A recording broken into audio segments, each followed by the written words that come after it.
At Knovation, when we talk to districts around the country, what we're finding is that they're needing to personalize learning for their students. Now, I know that means a lot to different people, but what it really means in their heart, I believe, is that they understand that every kid learns a little differently than the kid sitting next to them. And they need to have the right content and the right mix of content for the teacher to be successful in helping each student understand how to learn something new. And we're also learning and discovering, as is pointed out by the Learning Council, that there's a big difference between knowing something up here and knowing it down here.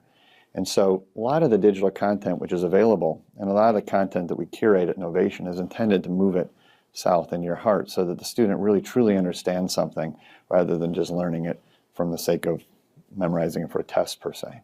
What we're hearing from superintendents are, my teachers are really great when they're in front of with their students, getting them to understand that subject or that topic. But they're not so great at the night before, out finding the things that they need to prepare well for their class. They haven't been trained to do that, so it's not their fault.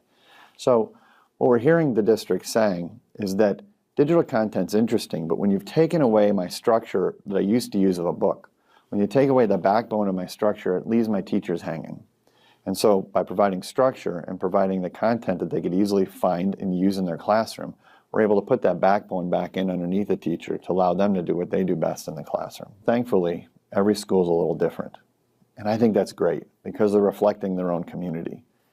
And what they're discovering is that there's ways that they can divert some of the costs that they used to spend on books to other digital media, digital forms of content. Some of that is going to be paid, professionally created content, and we're all in favor of that.